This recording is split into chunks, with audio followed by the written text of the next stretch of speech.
wabarakatuh. Berjumpa lagi dengan Ibu Siti Jumeirah. Nah, pada pertemuan kali ini kita akan membahas tentang menstruasi, fertilisasi, dan kehamilan. Ini materi kelas 9 semester 1. Nah, nanti kita akan bahas satu-satu. Apa itu menstruasi, apa itu fertilisasi, dan apa itu kehamilan. Menstruasi di sini dijelaskan luruhnya sel ovum matang yang tidak dibuai bersamaan dengan dinding endometrium yang robek. Siklus menstruasi berkisar antara 28 sampai 35 hari. Pada sebagian besar perempuan, menstruasi pertama terjadi pada usia 8 sampai 13 tahun dan terus berlanjut sampai usia 45 sampai 55 tahun. Nah, pada usia 50 tahunan, siklus menstruasi menjadi tidak teratur dan bahkan bisa berhenti. Biasanya para nenek kalian itu sudah tidak mengalami menstruasi. Ini disebut dengan menopause. Tuh. Menstruasi memiliki 4 fase. Fase yang pertama yaitu fase menstruasi, yaitu hormon FSH atau follicle stimulating hormone memicu berkembangnya folikel dalam ovarium. Hormon ini dihasilkan oleh kelenjar pituitari atau hipofisis. Keadaan rahim pada saat ini mengalami peluruhan atau disebut dengan menstruasi. Pada awal perkembangan, folikel menghasilkan hormon estrogen dan progesteron. Kemudian fase yang kedua yaitu proliferasi atau praovulasi, yaitu penebalan dinding rahim yang dipicu oleh hormon estrogen dan progesteron. Tujuan penebalan dinding ini untuk mempersiapkan tempat melekatnya embrio apabila sel telur dibuahi sel sperma. Fungsi lain dari hormon estrogen untuk memicu kelenjar pituitari untuk menghasilkan hormon FSH dan LH, luteinizing hormone. Hormon LH untuk memicu pengeluaran sel telur dari folikel yang telah matang. Fase ovulasi, kemudian yang ketiga yaitu fase ovulasi, yaitu pengeluaran sel telur dari folikel yang telah matang. Kemudian yang keempat yaitu fase sekretory atau pasca ovulasi. Pada fase ini, hormon estrogen dan progesteron merangsang menyebabkan jaringan penyusun dinding rahim rusak dan pembuluh darah yang ada pada dinding rahim itu pecah, sehingga perempuan mengalami menstruasi kembali. Nah, ini fase ini berlanjut.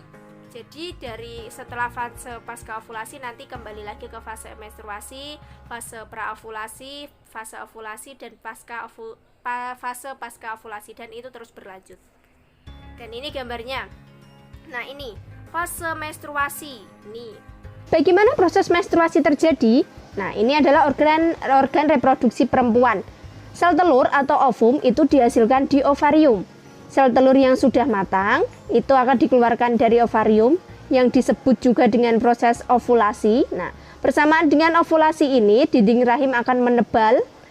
Terus apabila ini sel telurnya tidak dibuai oleh sel sperma, maka dinding rahim akan meluruh dan akan keluar melalui vagina. Nah, proses inilah yang dinamakan dengan menstruasi. Berikut akan saya jelaskan tentang fertilisasi atau pembuahan. Sel telur yang dihasilkan oleh ovarium kemudian ditangkap oleh fibriae yang seperti tangan ini. Kemudian sel telur digiring melalui tuba falopi, lewat tuba falopi atau nama lainnya adalah oviduct. Nah, itu seperti tanduk itu, dia terus berjalan sel telurnya. Kemudian datanglah jutaan sel sperma yang dihasilkan hanya dalam satu ejakulasi. Sel sperma ini dia mencari sel telur yang sudah matang, yang sudah siap dibuai. Dan hanya ada beberapa sel sperma nanti yang bisa menuju ke indung telur. Dan hanya ada satu sel telur nanti yang bisa masuk melalui ini, masuk menuju indung telur. Nah, nih, mereka pada berebutan, padahal hanya ada satu nanti yang bisa masuk. Kemudian sel sperma ini yang bisa masuk ini kemudian mempenetrasi dan mengkombinasikan materi genetiknya dengan sel telur. Nah, dia mengkomunikasikan itu. Nah, ini namanya proses pembuahan. Nah, sel telur kemudian dia berjalan itu menuju ke rahim. Pada selama perjalanannya itu dia akan mengalami beberapa perubahan.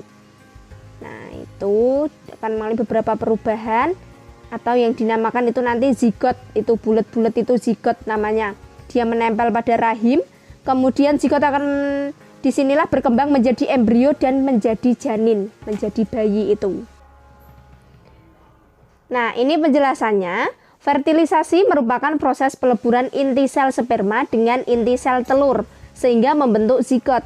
Proses fertilisasi atau pembuahan ini terjadi di tuba falopi ya, diingat bukan di rahim. Proses bertemunya sel sperma dengan sel telur atau namanya fertilisasi atau namanya pembuahan ini terjadi di tuba falopi atau namanya oviduk. Kemudian sel sperma menemukan sel telur ini itu karena sel telur menghasilkan hormon progesteron dan juga adanya sensor panas, yaitu suhu tuba falopi lebih tinggi dibandingkan suhu tempat penyimpanan sel sperma. Nah, zigot yang terbentuk setelah terjadinya fertilisasi akan melakukan pembelahan. Zigot akan terus membelah, kemudian berkembang menjadi embrio dan menuju ke rahim. Kemudian akan menempel atau tertanam di endometrium. Itu pada kondisi ini perempuan akan mengalami kehamilan, yaitu selama 9 bulan 10 hari. Nah, demikian materi tentang menstruasi, fertilisasi, dan kehamilan. Semoga bermanfaat. Puji mengakhiri. Wassalamualaikum warahmatullahi wabarakatuh. I'm an icon, man. I'm a girl about a 10. I should fuck her in a bed.